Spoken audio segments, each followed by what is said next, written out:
Hey Scorpios, how y'all doing? Welcome.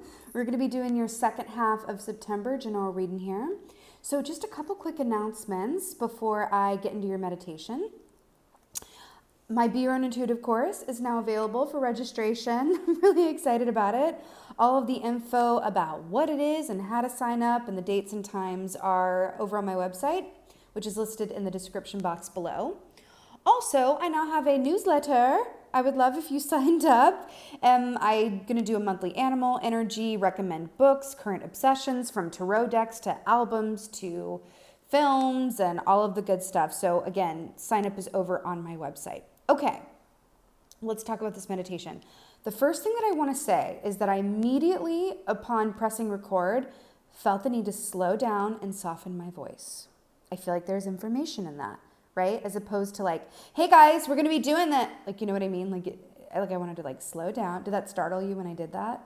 It kind of feels like this like woosah, right? But the first thing that I heard in your meditation was the song Moon River.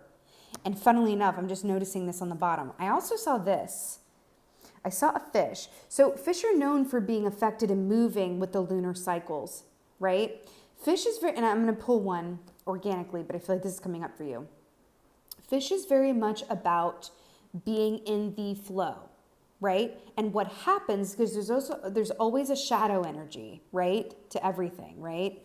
The shadow energy of the fish is what happens to you when you resist said flow, right? This is about allowance, is the light side of the fish, right? And the shadow side is resistance. Allowance versus resistance. I heard, and I say this with no shade, this is what, I feel like there's a bit of like a twinge of humor to how, the spirit was showing me this in your meditation. Because I saw, again, under a full moon, hello, but I saw a campfire with people representing those in the Scorpio collective that feel like home, that you don't have to put makeup on to be around, that you don't have to watch what you say around. That feels very important. There are those people in your life who you can just really truly be who you are and not worry about how things appear, what you say, or worry about how they're going to take something, or have to like kind of carefully speak through like, oh, okay, can I give you feedback around that? Are you open to that? There are people who you can just let loose and be. There's that deep feeling of comfort, right? And I saw that in your meditation with the Scorpio collective, you being around this campfire of people that fit that bill. And then I saw this like big influx of water come in, right? And I heard, why don't I build a monument to my tears? Why don't I build a monument to my tears? And I feel like there's a bit of cheek in that, but in a really nice way, because it's saying building a monument to my tears is going, okay, I'm going to acknowledge that I feel deeply and I'm going to be in the flow of however deep those feelings go. I'm going to build a monument to it. That's how much in the flow I'm going to go, right? There's an aspect of that, because if you think about it, tears are salty as well. I'm in the fish here and I'm getting salt water and Moon River, and how the movement and ebb and flow of the ocean is influenced by the moon cycles. And there's something to that. If you allow yourself to be where you are from an emotional standpoint and otherwise, right? You are allowing yourself to move through that cycle so that you don't have to repeat it later. And so also that you can fully receive the wisdom, the gift of that cycle as it's calling you to participate. I also saw within this campfire, I saw you standing up and attempting to move beyond this safe circle, as it were.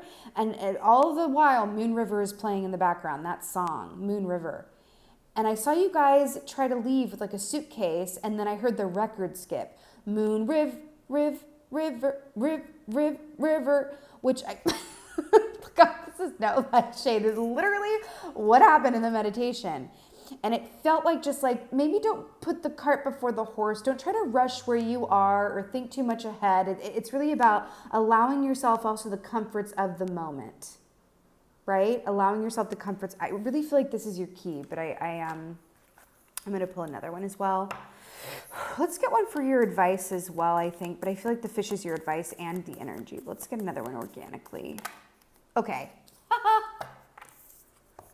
Starfish. More water energy. I'm really obsessed with this because this equates to the, by the way, I should say this.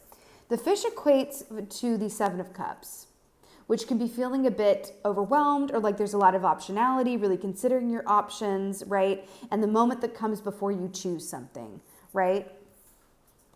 The starfish equates to the Lovers, which is about choices in love, which is really interesting because that equates to Gemini energy, which is also a very dual split screen, right? Geminis are infamous for having that dual personality. I find that they just are multifaceted, but there's also this Cancerian energy that I'm picking up as well, because Cancer, the sign of Cancer, is ruled by the moon. And that just feels really important. So you could be dealing with issues of home and hearth, right? A family, loved ones, comforts, right? Comforts, both material and emotional, right? Starfish is also about how things appear on the outside, how things look. But I'm also want to take this literally and say the moon and the stars. The moon and the stars. And what is your personal campfire experience? Who would be around your personal campfire of comfort and comfortability and where you can just truly just be yourself and let it all hang loose? Oh, God. Okay. So we have Four of Swords here. It's a bit cheeky, this reading, but I like it. The Four of Swords is just, it's resting. It's retreating. It's allowing yourself the time and space to recuperate. Did you know, I think this is the horned toad, I believe is what this is called. Did you know that this particular toad only comes out like when it rains? Interesting. With the water and the moon and building a monument to your tears. But I feel like it's able to laugh and have a good joke about your emotional past. How deeply you feel things. Being able to look at that and just kind of, be in on the joke of it in a way. But I'm not trivializing it. But like Scorpios, as a Scorpio, you feel so deep. Let me let you in on a little something, okay? I'm a Scorpio moon. And moon is what dictates how we feel things. So I completely understand and feel you on this, for real. But this is allowing yourself that respite and that time to just really just kind of like, opt out as needed, right? But I also feel like there's this, okay. I feel like for Scorpios, and especially how it's coming through in this reading for this collective that I'm tapping into, your superpower is your emotions, because your emotions also are the gas that fuels your intuition, right? I feel like there's untapped potential within the power of your emotions. I also feel like, this is funny how this is coming through, I also feel like I'm talking to some empaths who don't know they're empaths. Or an empath is someone who feels other people's emotions as their own, right? It's almost like TMI, like walking around with too much information, okay? But it's interesting. I feel like you're being called to tap into, or allow yourself to tap into that untapped potential, right? Really going, okay, sometimes my feelings are inconvenient. Sometimes how deeply I feel things is exhausting and tiring, and I wish that I could just take a vacation from always knowing how other people feel or think. Whether that's because they tell me, because everyone just tells me exactly what they feel, right? I'm that beacon, I'm that empathic beacon, or I just feel it intuitively, right? Sometimes I wish I could really just take a break. You are being asked to be gentle with yourself around it, but allow that to work for you, not against. Then you have the Two of Wands, which I'm completely obsessed with here. Look at this manta ray just in between these two wands. This key traditionally is about, so you have two keys here that are talking about a pause, right? This manta ray here, this is very much about, again, traditionally the Two of Wands, is about taking the time to plan ahead, taking the time to consider your next steps before actually putting any plans into action, right? The wands rule the realm of action, like I said, and desire and artistry, what and whom you're passionate about, right? Now, I also want to say, too, I'm getting a special message about your rising sign or your ascending sign.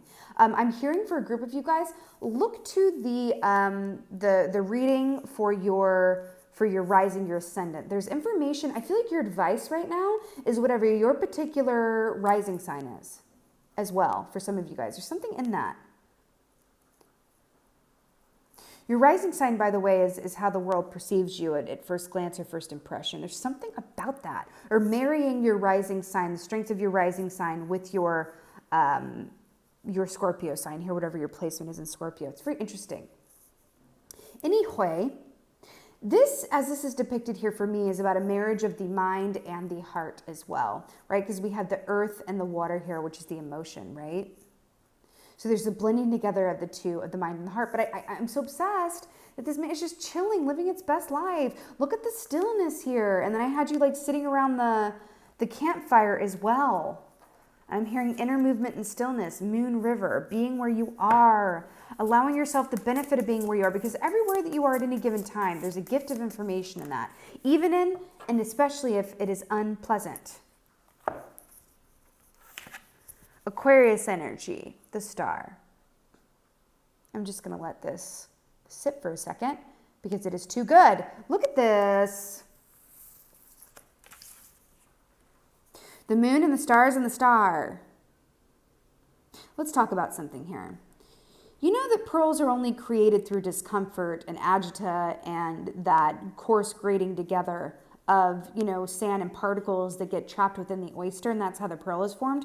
The formation of the pearl is actually a defense mechanism. That is the oyster trying to protect itself against, outside invading forces and particles and matter. The point of this being, and this is not talked about very much, but there is another aspect and a flip side to wish fulfillment, right? And what is that?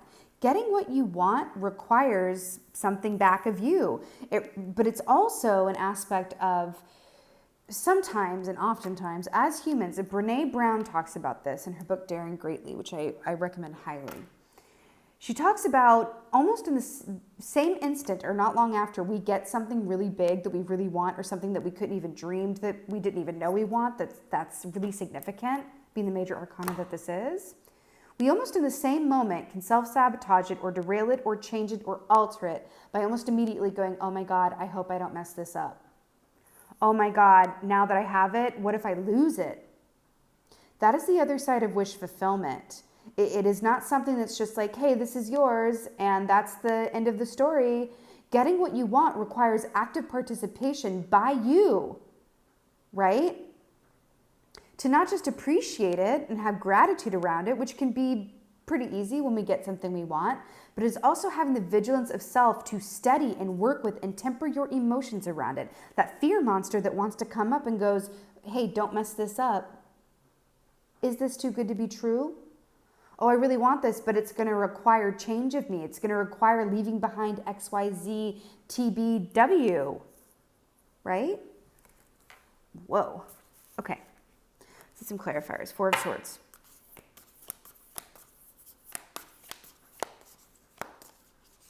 Ooh. Okay. That's pretty.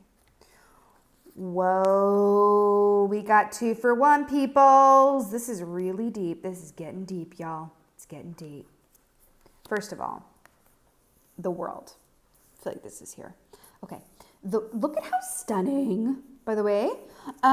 So the world. This is successful, happy completion. This is the final key in the major arcana. This is graduation day. This is reason to celebrate, but it is also a time of resting and appreciating your accomplishments before you return back to the beginning of the cycle with the full key, which requires a leap of faith in the starting of a new chapter and cycle.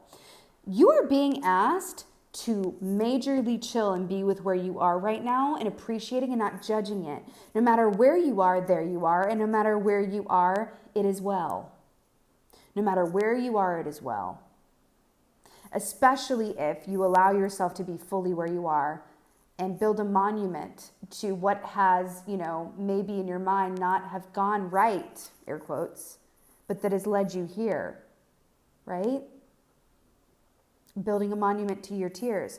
And I feel like that building a monument to your tears as well is also, sort of acknowledging and going, hey, this is the broken road that led me here, and I love it for that reason.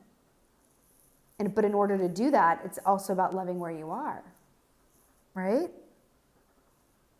You're being asked to just be where you are and appreciate all the good that there is and all the good that's coming to you. I do feel that distinctly. See the owl and the raven here? I'm so obsessed with this deck. There's an owl and a raven here. You know, owls also very much are associated with the nighttime and moon cycles. Ravens are about the magic and mystery, right? I feel like some of you guys are in a place of a pause in the unknown, or a pause in a place before you decide or know what is coming next or what to do next. And that is good and well. Be where you are. You know, you have the king, I'm so obsessed. Father of Feathers, this is the King of Wands. To clarify, the Two of Wands. The King of Wands, his zhuzh, what he is the best at, is knowing when to act and when to be still. And because of that, he doesn't waste any time, ever. He's not a time waster. He doesn't start things and not finish them. He knows he always has the right amount, air quotes, right, of energy and inspiration because he doesn't overextend himself and he doesn't underdo it either. He is the king of perfect timing. That's the King of Wands. He is the king of perfect timing. Because remember, the wands are about the actions that we do or do not take, and having the wisdom and allowing our emotions to dictate our feelings, our intuition around when to act and when not to, what to say yes to, what to say no to.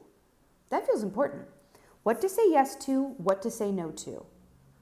And in what circumstances as well, because the other side of wish fulfillment, what is going to require you to say yes or no to yourself in order to say yes or no to the opportunity or person? Woo! Is saying yes to you saying no to me? Is saying no to you saying yes to me? Whoa. All right, star. Okay, I just got shivvy me bibs all over my body. You got the sun, to clarify, the star. Did you know, I'm going to quote the movie, that the sun is also a star? So technically we're looking at 2 stars. And this warrants a sip of Joe.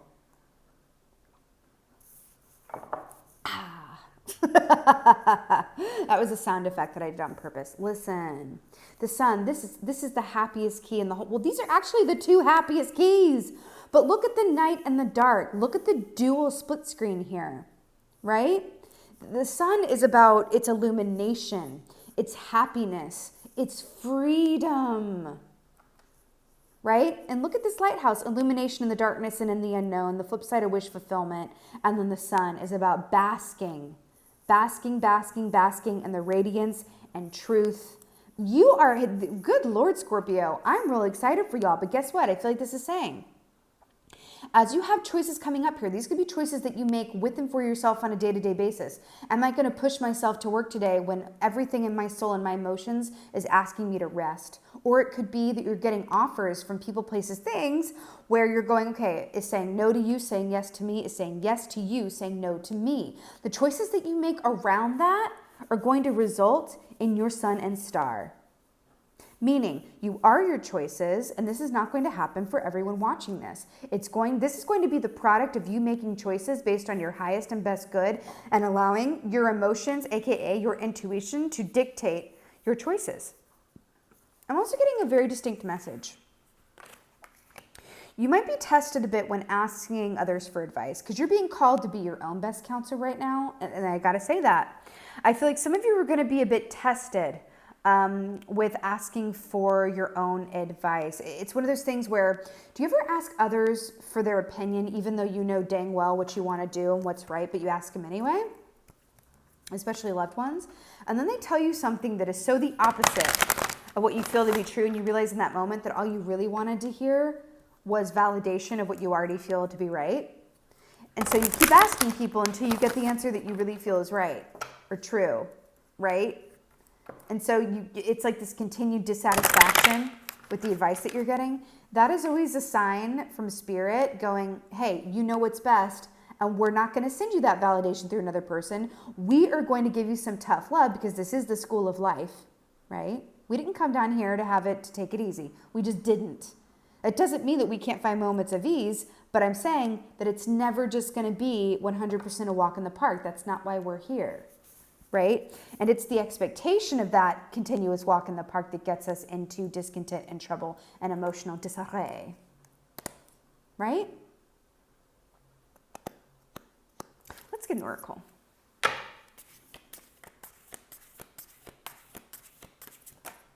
Whoa!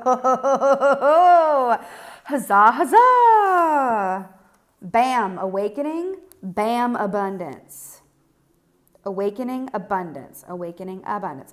You know, I'm also really drawn to the fact that both of these begin with the letter A, which is the first letter in the English alphabet, which reminds me of the Fool energy. I do feel like on the other side of this is a Fool energy for you, which is a fresh start down a yet paved road, but it feels really, really positive. Okay. There's also a bit of secrecy around this, not in a bad way, just in like a you wouldn't believe it if I told you what's coming way. But I do feel it is a lot of abundance. The Spirit saying, hey, we'll let him in on this bit.